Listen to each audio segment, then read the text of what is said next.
Bank action properties కొనొచ్చా? చాలామంది ఈ మధ్య మనం యూట్యూబ్లో చూసినా ఎక్కడ చూసినా కూడా బ్యాంక్ యాక్షన్ ప్రాపర్టీస్ని పలానా ప్లేస్లో ఉన్నాయి, మీరు యాక్షన్ డిపాజిట్ అమౌంట్ కట్టండి, కొనండి, ఇంత తక్కువ రేటుకి వస్తుంది, అంత తక్కువ రేటుకి వస్తుందని అంటూ ఉంటారు. మ్యాక్సిమం కొంటూ ఉంటాం కూడా. యాక్చువల్గా బ్యాంక్ యాక్షన్ ప్రాపర్టీస్ అంటే ఏంటి? బ్యాంకులో లోన్ పెట్టుకొని ఒక వ్యక్తి ప్రాపర్టీనే దేన్నో షూరిటీగా పెడుతూ ఉంటారు మార్టిగేజ్ కింద.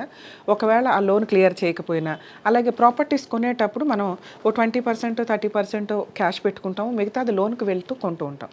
ఆ ఇన్స్టాల్మెంట్స్ కట్టలేకపోయినా బ్యాంకు వాళ్ళు సర్ఫేస్ యాక్ట్ 2002 ప్రకారం కోర్టులో డిఆర్టీలో కేసు ఫైల్ చేస్తూ ఉంటారు. ఎప్పుడు కూడా బ్యాంకులకి సపోర్ట్గానే కోర్ట్స్ అనేవి ఉంటాయి. ఎందుకంటే అది లీగల్ ప్రాసెస్లో పర్ఫెక్ట్గా ఉంటున్నట్టు లెక్క.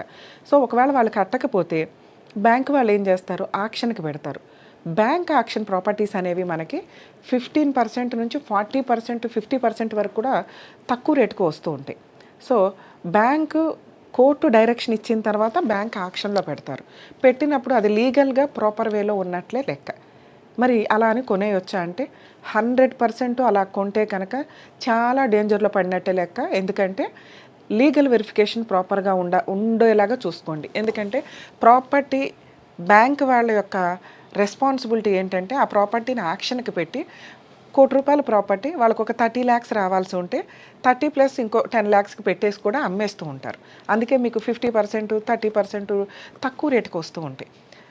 కానీ దాని మార్కెట్ వాల్యూ చూస్తే 70 lakhs దాకా ఉండడానికి అవకాశం ఉంది. బ్యాంకు వాళ్ళ ముఖ్య బాధ్యత ఏంటి, హక్కు ఏంటి? వాళ్ళ హక్కు వాళ్ళ లోన్ అమౌంట్ రికవరీ చేసుకోవడం వరకే. సో అంతవరకు వాళ్ళు 100% కోర్టు పర్మిషన్ తీసేసుకొని అమ్మేస్తూ ఉంటారు. మరి కొన్ని సందర్భాల్లో మనకి తక్కువ రేటుకి వచ్చేసింది కదా అని కొనుక్కుంటే మ్యాక్సిమం బ్యాంక్ యాక్షన్ ప్రాపర్టీలో కోర్టు పర్మిషన్ ఉంటుంది, యాక్షన్ పెట్టండి, అమ్మండి అని. అలాగే ప్రాపర్ డాక్యుమెంటేషన్ ఉంటుంది అక్కడ వరకు. ఏది మనకి యాజమాన్యపు హక్కులు ఇవ్వటం వరకు. అలాగే దానికి సంబంధించి ప్రొసీడింగ్స్లో అన్నీ ఓకే, సేఫ్ సైడ్లో కొన్నాం, తక్కువ రేటుకి వచ్చింది. ఈ 3-4 మనకి ప్లస్ పాయింట్ల కింద చూడాలి.